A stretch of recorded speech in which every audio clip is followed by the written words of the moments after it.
రోమీయులకు రాసిన పత్రిక 1వ అధ్యాయం 7వ వచనం చదువుకుందాం. రోమీయులకు రాసిన పత్రిక 1వ అధ్యాయము 7వ వచనములో మనం చదివినట్లయితే, దేవుని సువార్త నిమిత్తము ప్రత్యేకింపబడిన వాడునైనను పౌలు రోమాలో ఉన్న దేవుని ప్రియులందరికీ అనగా పరిశుద్ధులుగా ఉండుటకు పిలువబడిన వారందరికీ శుభమని చెప్పి వ్రాయునది మన తండ్రి అయిన దేవుని నుండి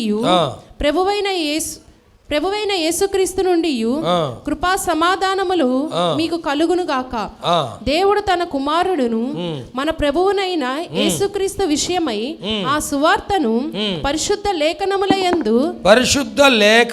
యందు తన ప్రవక్తల ద్వారా ముందు వాగ్దానము చేసెను. ఏ వాగ్దానం అంట? దేవుడు తన కుమారుడును మన ప్రభువునైన యేసుక్రీస్తు విషయమైన సువార్తను. దేవునికి మహిమ కలుగును గాక. యేసు ప్రభువారు ఈ లోకంలో జన్మించబోతున్నారు, మనకు సువార్తను అందించబోతున్నారు. ఈ వాగ్దానాన్ని దేవుడు తన ప్రవక్తల ద్వారా ముందుగా మనకు వాగ్దానం చేశాడు. అంటే మనం ఎప్పుడైతే జనవరి 1వ తారీఖు మొదటి గంటలో అర్ధరాత్రి పూట ఒక వాగ్దానం తీసుకున్నామో, ప్రార్థన చేసుకొని ఆ వాగ్దానం తీసి చదువుతాం ఆశతో. ఏందని, నాకు ఏం వచ్చిందా ఈ సంవత్సరం కదా, నాకు ఈ సంవత్సరం ఏం వాగ్దానం వచ్చింది, ఎటువంటి వాగ్దానం కావాలని కోరుకుంటాం అందరం. ఎటువంటి వాగ్దానం కావాలని కోరుకుంటారు? మంచి వాగ్దానం కావాలి, నాకు మంచి వాగ్దానం కావాలని కోరుకుంటారు కదా. ఆ వాగ్దానం తీసి చదువుకుంటాం. చూడంగానే మీరు బహుగా ఫలిస్తారనగానే ముఖం ఎట్లా వెలిగిపోతూ ఉండదు కదా, ముఖం అంతా కూడా 1000 క్యాండిల్లాగా వెలుగుతూ ఉంటుంది మనకి కదా. కొంచెం అర్థం కాకపోతే కొంచెం మళ్ళీ ముఖం 60 క్యాండిల్కి వచ్చింది. అర్థం కాలేదు ఎందుకు. అప్పుడు మన వాళ్ళు ఏమైనా పక్కన వాళ్ళు చెప్పినప్పుడు ఇది దానికంటే మునుపు మొదట నీకున్నది కొంచెముగా ఉన్నాను అనగానే కొంచెమేనా నాకు, తొదకది మహాభివృద్ధి నందున పర్వాలేదు. మనం ఆశతో చూస్తూ ఉంటాం, నా వాగ్దానం ఎటువంటి వాగ్దానం వచ్చింది అని. కానీ వీటన్నిటికంటే శ్రేష్టమైన వాగ్దానం ఏంటంటే, యేసుక్రీస్తు వారిని దేవుడు నీకు ఇస్తున్నాడు. దేవునికి స్తోత్రం. తన ప్రవక్తల ద్వారా 100 సంవత్సరాలకు మునిపే ఈ వాగ్దానం మనకు ఇవ్వబడింది. దేవుడు ఏమంటున్నాడంటే, బ్యాంకు తాళం నీకు ఇస్తాను అన్నాడు. బ్యాంకు తాళం నీకు ఇస్తాను. మనం ఏమనుకుంటున్నామంటే, బ్యాంకు తాళం అంతా నాకు అవసరం లేదయ్యా, ఆ కౌంటర్లో ఉన్నాయి చూడు కట్టలు, నాకు అన్ని కట్టలు కూడా అవసరం లేదు, కొన్ని కట్టలు ఉంటే చాలు నాకు అని ఆలోచనలు మనం అంటున్నాం కదా. యేసుక్రీస్తు వారిలో ఇవన్నీ ఉన్నాయి. దేవునికి స్తోత్రం. యేసుక్రీస్తు వారిని మీరు అర్థం చేసుకుంటే, యేసుక్రీస్తు వారితో మీరు మాట్లాడితే, యేసుక్రీస్తునందు మీరు సమస్తము పొందుకోగలుగుతారు. క్రీస్తునందు బుద్ధి జ్ఞాన సర్వ సంపదలు గుప్తమై ఉన్నవి, క్రీస్తులోనే గుప్తమై ఉన్నవి. చూడండి, అలాగనే రెండవది తిమోతికి రాసిన 2వ పత్రిక 1వ అధ్యాయం 1వ వచనం, క్రీస్తు యేసునందున్న జీవమును గూర్చిన వాగ్దానమును బట్టి దేవుని చిత్తము వలన క్రీస్తు యేసు అపోస్తలుడైన పౌలు ప్రియ కుమారుడు తిమోతికి శుభమని చెప్పి వ్రాయునది క్రీస్తు యేసునందున్న జీవమును గూర్చిన వాగ్దానమును బట్టి. ఏ వాగ్దానం ఉంటుంది? క్రీస్తు యేసులో ఉన్నటువంటి జీవమును గురించిన వాగ్దానం.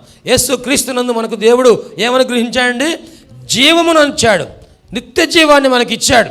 ప్రభువారు అన్నారు యోహాను సువార్త 10వ అధ్యాయంలో 10వ వచనంలో, నేను గొర్రెలకు జీవమును, సమృద్ధి జీవమును. ఎటువంటి జీవం అంటే సమృద్ధి జీవము, సంపూర్ణమైనటువంటి ఆశీర్వాదాలండి.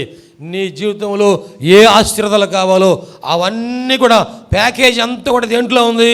యేసయ్యలోనే ఉంది. దేవునికి మహిమ కలుగును గాక. హల్లెలూయా. గడిచిన దినాల్లో హాస్పిటల్కి వెళ్తే హాస్పిటల్లో డాక్టర్ గారు చూసినందుకు ఒక ఫీజు కదా. ఆ తర్వాత డాక్టర్ గారు పరీక్ష చేయించుకోమంటే, రక్త పరీక్ష కానీ ఎక్స్రే కానీ ఏమైనా చేయమంటే ఆ పరీక్షకు ఒక ఫీజు, ఆ తర్వాత ఆపరేషన్ చేయాలంటే ఆపరేషన్ కొరకు ఒక ఫీజు, ట్యాబ్లెట్లు వేయాలంటే ఆ రూమ్లో ఉండాలంటే రూమ్ కొరకు ఒక ఫీజు, దానికి మందులు వాడాలంటే మందులకి ఒక ఫీజు, నర్సెస్కి ఒక ఫీజు, ఇవన్నీ కలిసి మనం ఎక్కడెక్కడ కట్టేసేవాళ్ళం కదా. ఇప్పుడు అవేమి లేకుండా వెళ్ళటంతోనే ముందే చెప్పేస్తారు, ఇదిగో మీకు ఈ పరీక్షలు చేయాలి, దీనిలో గనక ఇది ఆపరేషన్ ఏదైనా చేయాలంటే దీనికి ఇంత ఖర్చు అయ్యింది, దీనికి రూమ్లో ఉండాలంటే ఇన్ని రోజులు ఉండాలి కాబట్టి ఇంత ఖర్చు అయ్యింది, దీనికి ఇన్ని మందులు వాడాలి కాబట్టి ఇంత ఖర్చు అయ్యింది, ఇవన్నీ కలిసి ఒకటే ప్యాకేజీ. ఏమైపోయిందంట? ఒకటే ప్యాకేజీ. అర్థమైందా ప్యాకేజీలు? ప్యాకేజ్ మనకేమైనా ప్యాకేజ్ మనకి ఎవరో మన దగ్గర ఉన్న ప్యాకెట్ వాళ్ళు తీసుకుంటారు. అర్థమైందా? ఒకటే ప్యాకేజీ. కానీ యేసు క్రీస్తు వారి గురించినటువంటి, క్రీస్తు యేసునందున్న జీవమును గురించినటువంటి వాగ్దానము, ఆయన మనకిచ్చినటువంటి జీవము, ఆ జీవము గురించినటువంటి వాగ్దానము. దేవునికి స్తోత్రం. దేవుడు అబ్రహాముతో వాగ్దానం చేశాడు. చూడండి, హెబ్రీయులకు రాసిన పత్రిక 6వ అధ్యాయం 13వ వచనములో దేవుడు అబ్రహాముతో వాగ్దానము చేసినప్పుడు తనకంటే ఏ గొప్పవాని తోడు అని ప్రమాణము చేయలేకపోయెను గనుక తన తోడు అని ప్రమాణము చేసి నిశ్చయముగా నేను నిన్ను ఆశీర్వదింతును నిశ్చయముగా నిన్ను విస్తరింపజేతును అని చెప్పెను. ఆ మాట నమ్మి అతడు ఓర్పుతో సహించి ఆ వాగ్దాన ఫలము పొందెను. దేవునికి మహిమ కలుగును గాక. అబ్రహాముతో దేవుడు వాగ్దానం చేసినప్పుడు, ఏమండి, అబ్రహాముకు దేవుడు వాగ్దానము చేసినప్పుడు, నీ జీవితంలో కూడా దేవుడు వాగ్దానము చేసినప్పుడు, అబ్రహాము జీవితంలో ఏం వాగ్దానం చేశాడు? అబ్రహాము ఒంటరిగా ఉన్నప్పుడు అబ్రహామును పిలిచాడు. అబ్రహాము నిన్ను విస్తరింపజేస్తాను, నిన్ను గొప్ప జనముగా చేస్తానని. అంటే అప్పటికి అబ్రహాము సంతానము లేదు. సంతానం లేని సమయంలో ఇప్పుడు ఏమైనా వాగ్దానం చేస్తున్నాడంటే నిన్ను గొప్ప జనముగా చేస్తాను. అంటే నీకు ముగ్గురిని ఇస్తానులే అంటాం కాదంట. ఎంతమంది ఇస్తాడు? రాత్రిపూట అబ్రహాం గుడారంలో ఉన్నాడంటండి. జాగ్రత్తగా ఉంటున్నారా? మీరు ఎక్కడున్నారు? ఇక్కడే ఉన్నారు కదా. దేవునికి స్తోత్రం. అబ్రహాము గుడారంలో ఉన్నప్పుడు అంట దేవుడు అన్నాడంట, అబ్రహామా నువ్వు బయటికి రాయ్యా అన్నాడంట. బయటకు వచ్చాడు. అప్పుడు కరెంట్ లేదు, లైట్లు లేవు, ఏం లేవు కదా. ఉన్నా కానీ పోతే మనం చేసేది ఏం లేదు కదా. పైన ఆకాశంలో చూడు అన్నాడు. ఆకాశంలో చూస్తే నక్షత్రాలన్నీ మెరుస్తూ ఉన్నాయి. ఎన్ని నక్షత్రాలను లెక్క పెట్టాయా అన్నాడు. ఎవరిని?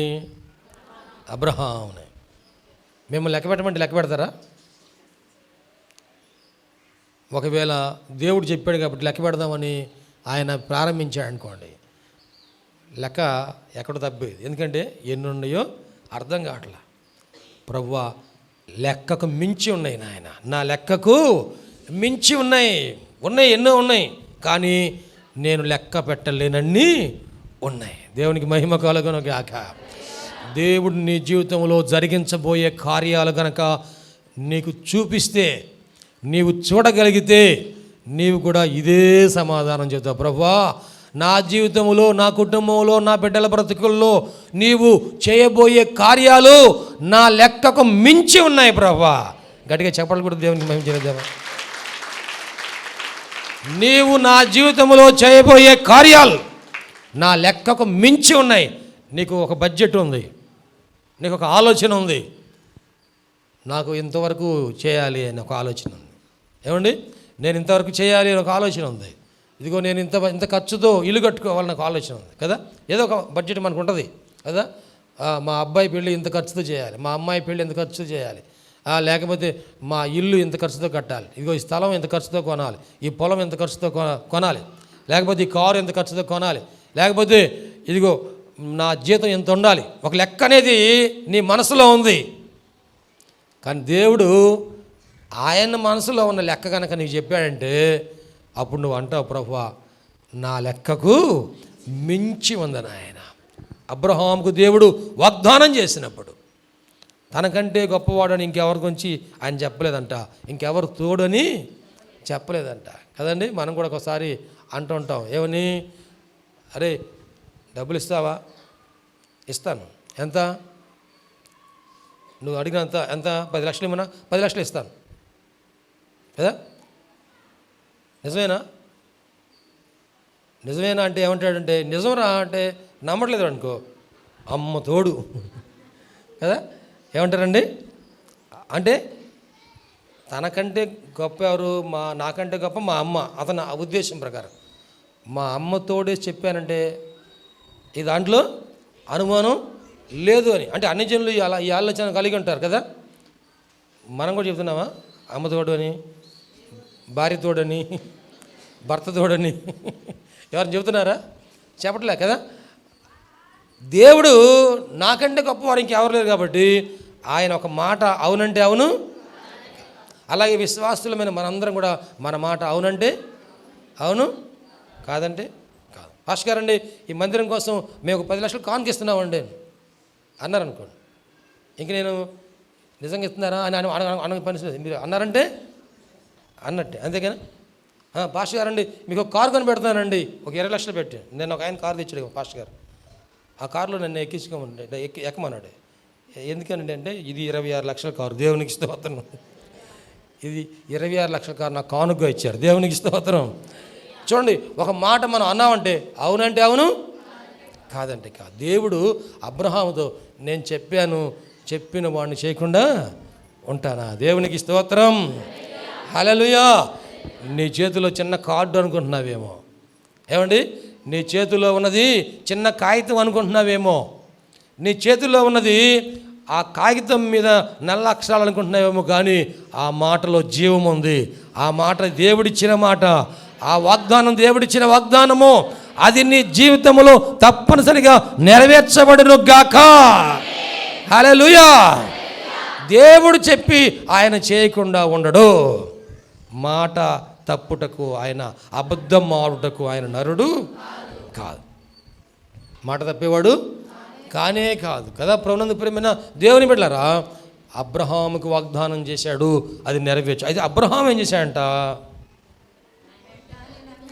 అబ్రహాం అక్కడ చదవండి ఆ మాట జాగ్రత్త. ఆ మాట నమ్మి అతడు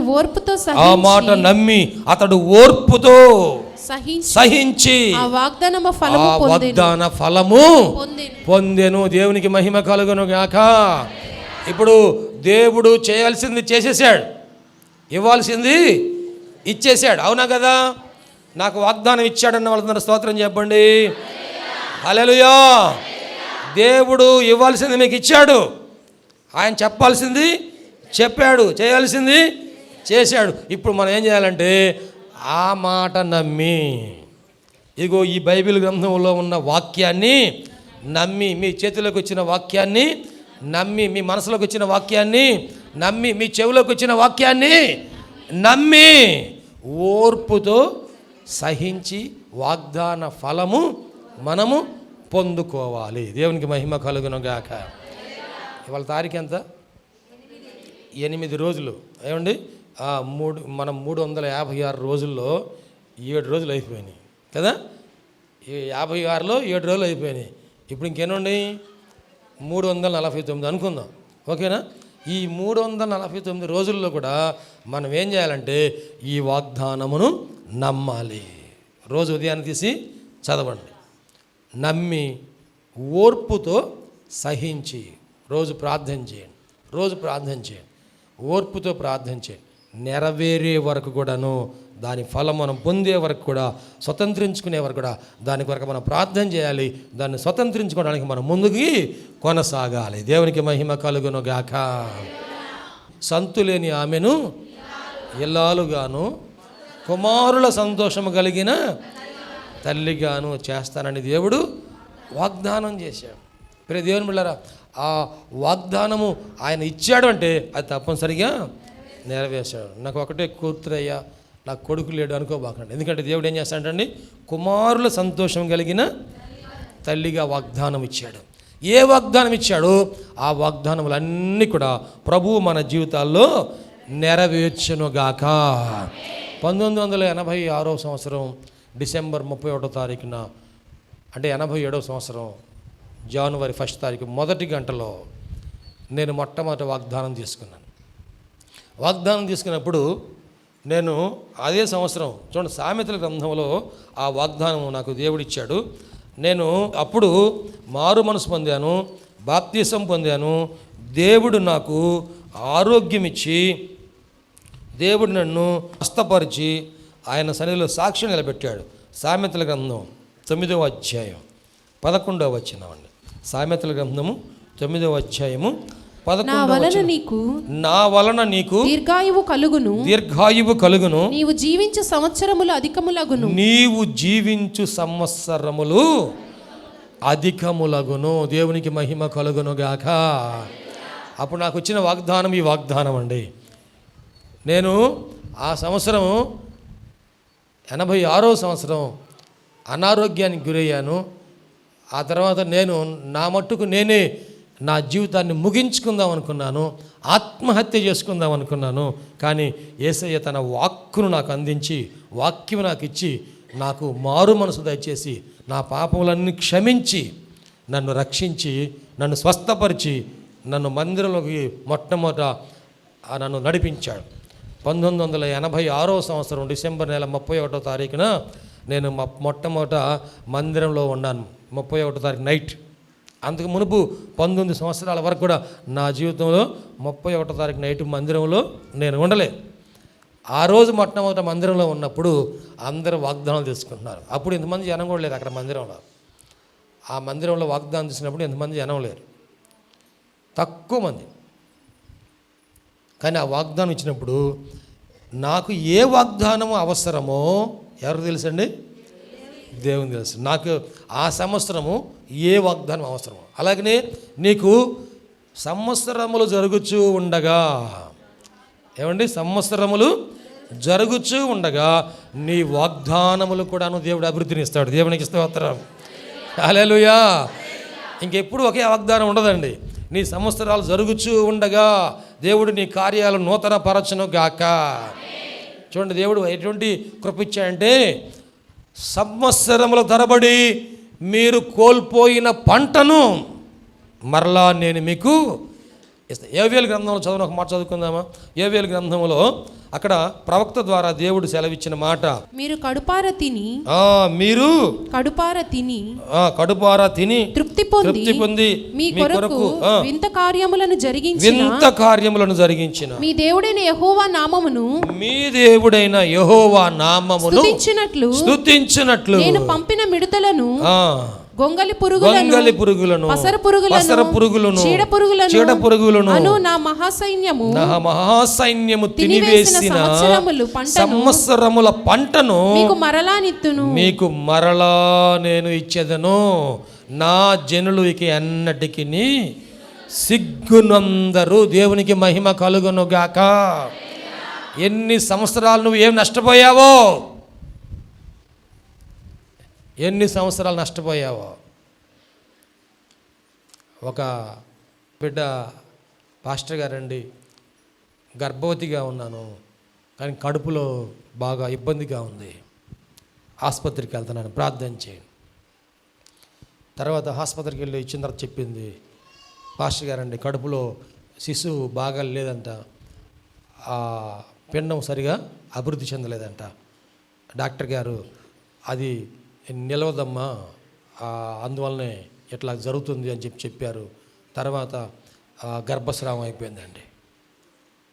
చేతిలోకి వచ్చినటువంటి పండు జారిపోయిందండి. ఎంతో దుఃఖపడతాను.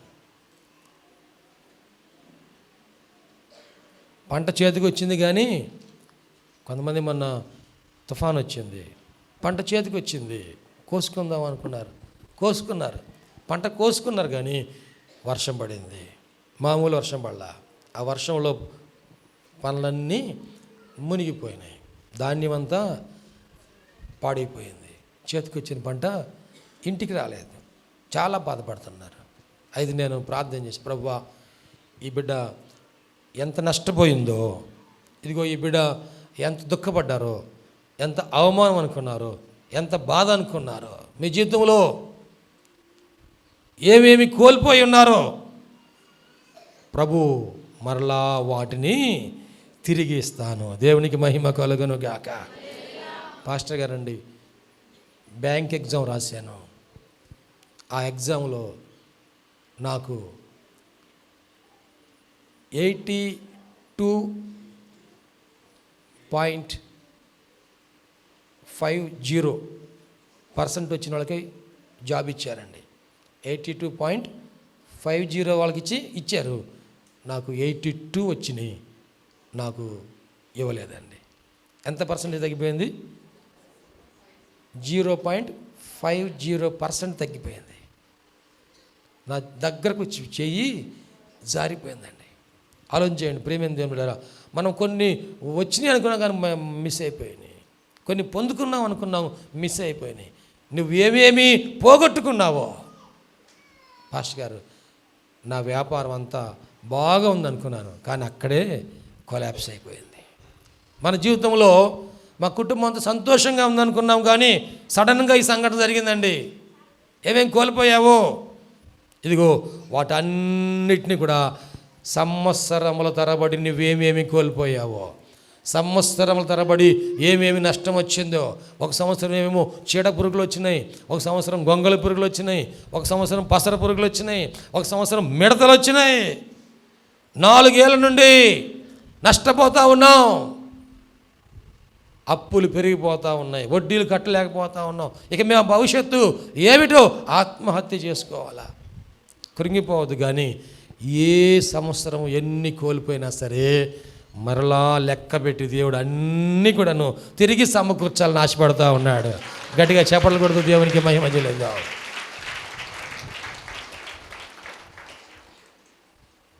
అబ్రహాముతో దేవుడు వాగ్దానం చేశాడు, హాగరుతో దేవుడు వాగ్దానం చేశాడు. హాగరు, ఇక్కడ ఏం చేస్తున్నావు నువ్వు అన్నాడు. ఇంకా ఎందుకంటే ఆమె ఇంకా నా బిడ్డ మరణం నేను చూడలేను అనుకుంది. కానీ దేవుడు ఆమె కళ్ళు తెరిచాడంట.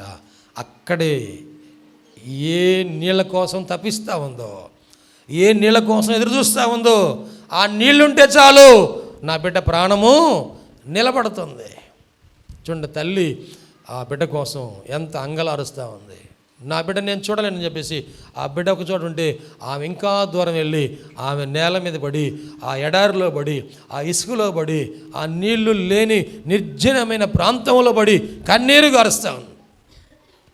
ఇప్పుడు దేవుడు మాట్లాడుతూ ఉన్నాడు, హాగరు లే అనగానే ఇప్పుడు ఆ ముందే కనపడ్డాయి, ఓట కనపడింది. ఏం కనపడిందంటే అండి, నీటి ఓట కనపడిందంట. అమ్మా ఇదిగో నీ బిడ్డ చనిపోడు, కానీ ఇదిగో నీ బిడ్డ గర్భములో నుండి నీకు 12 మంది కుమారులు ఇస్తున్నాను. దేవునికి స్తోత్రం, హల్లెలూయా. అబ్రహాము నిన్ను నెట్టివేశాడని, శారా నిన్ను త్రోసివేసిందని, అవమానముతో భారముతో కుటుంబంలో నుంచి వట్టి చేతులతో నువ్వు బయటికి వెళ్ళిపోతున్నావు, నా భవిష్యత్తు ఏంది, నా బిడ్డ పరిస్థితి ఏంటి, నువ్వు కన్నీరు గార్చవద్దు. ఇదిగో నీ గర్భములో నుండి 12 మంది కుమారులు వస్తారు. ఈ 12 మంది రాజులే. దేవునికి మహిమ కలుగును గాక. హాగరు కన్నీరు తుడిచాడు, హాగరుకు వాగ్దానం ఇచ్చాడు. ఈ రోజు కూడాను ఆ రాజులు పరిపాలన చేస్తూ ఉన్నారు. దేవునికి మహిమ కలుగును గాక. హల్లెలూయా. ప్రేమైన దేవుని బిడ్డలారా, ఆయన సజీవుడైన దేవుడు, నిన్న నేడు నిరంతరము ఏకరీతిగా ఉన్నాడు. వాగ్దానం ఇచ్చిన వాడు నమ్మదగిన దేవుడు. దేవునికి స్తోత్రం, హల్లెలూయా. ప్రభునందు ప్రియమైన సహోదరి సహోదరులందరికీ షకీనా ప్రార్థనా మందిరం తరపున హృదయపూర్వక వందనాలు తెలియజేస్తున్నాం. దేవుని కృప వలన 2012వ సంవత్సరంలో 350 గజముల స్థలంలో ఈ మందిరం నిర్మించుకోవడానికి ప్రభు కృపించారు. 2016వ సంవత్సరంలో నూతన స్థలం 180 గజముల స్థలం తీసుకోవడానికి ప్రభు సహాయం చేశారు.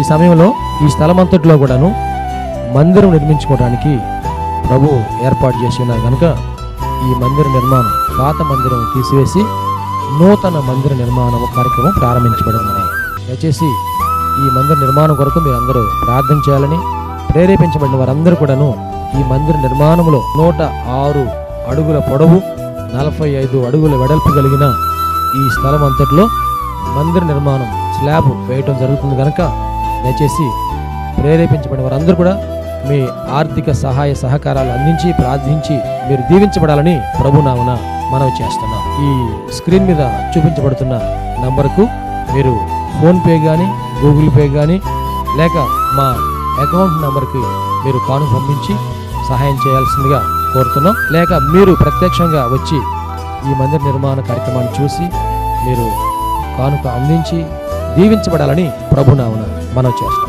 ప్రభు మనందరికీ తోడుగా ఉండి ఆశీర్వదించును గాక. ఆమె. షకీనా ప్రార్థనా మందిరంలో ఆదివారపు ఆరాధనకు మా ఆహ్వానం. అనారోగ్యంతో బాధపడుచున్నారా? దురాత్మలతో పీడింపబడుచున్నారా? పాపపు అలవాట్లు మానలేకపోతున్నారా? కుటుంబ సమస్యలతో కృంగిపోతున్నారా? భవిష్యత్తు గురించి భయపడుచున్నారా? షకీనా ప్రార్థనా మందిరానికి ఇదే మా ఆహ్వానం.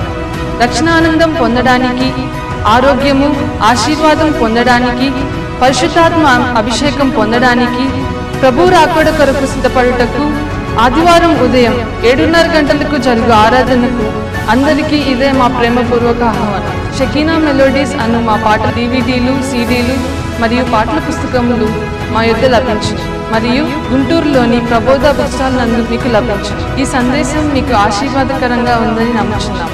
మీ ప్రార్థన అవసరతలకు మరియు మరిన్ని వివరములకు సంప్రదించవలసిన మా address pastor G. Vijay Kumar గారు, షకీనా ప్రార్థనా మందిరం, శారదా కాలనీ, 32వ లైన్, గుంటూరు. మా ఫోన్ నంబర్స్ 9963242497 మరియు ఒక నంబర్ 8885539777.